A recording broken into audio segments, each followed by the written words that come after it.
ഇതെങ്ങനെ കണ്ടുപിടിക്കും? You are a failure. Wait, എന്താണ് എന്റെ ക്വസ്റ്റ്യൻ? അതിന് ഞാൻ എങ്ങനെ ആൻസർ ചെയ്യും? അതും എനിക്ക് അറിഞ്ഞുകൂടാതെ. ഇനി ക്വസ്റ്റ്യൻ എന്താണെന്ന് ഫിഗർ ഔട്ട് ചെയ്യാം. How are you, what you do? Last ഒരു ഡയലോഗ് വരും, നീ നിന്റെ സമയം കളയാണ്. ഞാൻ പറയുന്നത് എപ്പോഴും നമുക്ക് നേരെ ഈ സെയിം റെസ്പോൺസ് ആണ് പലപ്പോഴും കിട്ടുക. ഒരുവൻ എല്ലാവരും ഫോളോ ചെയ്യുന്ന പാത മാറി സഞ്ചരിച്ചാൽ അവന് നേരെ ഈ ചോദ്യങ്ങൾ ഉറപ്പായും വരും. അപ്പോഴേക്കും നമ്മൾ ഫേക്ക് ആയിട്ടുള്ള ഉത്തരങ്ങളും കൊടുക്കും.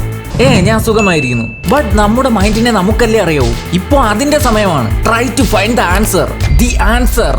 പലർക്കും നമ്മളെ കണ്ടുപിടിക്കാൻ ബുദ്ധിമുട്ടായത് കൊണ്ട് സ്വാഭാവികമായും സിറ്റുവേഷൻസിന്റെ കംപ്ലൈന്റ് ചെയ്യുന്നു. അതനുസരിച്ച് നമ്മളെ വിലയിരുത്തുന്നു, കുറ്റം പറയുന്നു.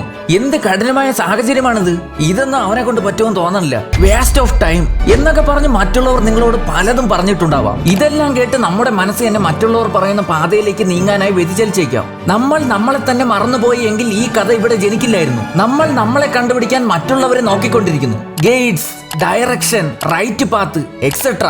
ബട്ട് അതെല്ലാം കേട്ട് കഴിയുമ്പോൾ എന്തോ നഷ്ടപ്പെട്ട ഫീലാണ് കിട്ടുക. കാരണം അവർക്കുള്ളത് എനിക്കില്ലല്ലോ എന്ന ചിന്ത.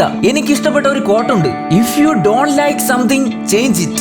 സോ നമുക്ക് എന്തെങ്കിലും ലൈഫിൽ മാറ്റണമെങ്കിൽ അതിന് നൗ എന്ന മൊമെന്റ് മാത്രമേ നമ്മുടെ കയ്യിലുള്ളൂ. ഈ നിമിഷമാണ് ഏറെ മനോഹരം. ആ നിമിഷത്തിൽ തന്നെ മാറാൻ ശ്രമിച്ചു തുടങ്ങണം. ജീവിതത്തിൽ ചില വാതിലുകൾ നമ്മൾ തുറക്കാൻ ആഗ്രഹിക്കുന്നു, എങ്കിൽ അത് മാജിക്കലി ഓപ്പൺ ആവില്ല.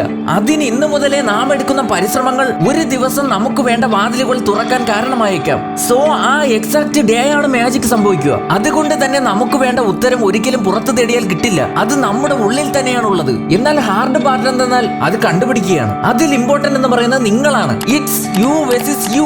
The passion, creative, happy, sad, confident, every single part നിങ്ങളാണ്. ഞാൻ ചിന്തിക്കുന്ന എല്ലാവർക്കും അതിനു വേണ്ടിയുള്ള ഗൈഡൻസും സാഹചര്യങ്ങളും ഒക്കെ ഉണ്ടാവണമെന്നാണ്. ജീവിതത്തിലെ ഏറ്റവും വലിയ ഫെയിലിയർ എന്ന് പറയുന്നത് നിങ്ങളല്ലാതെ മറ്റൊരാളായി ജീവിക്കുന്നതാണ്. ഞാൻ പറയുന്നത് ലൈഫിൽ നിങ്ങൾ എന്ത് ചെയ്യാൻ താല്പര്യം കാണിക്കുന്നോ അതിനെ ഫോളോ ചെയ്യുക.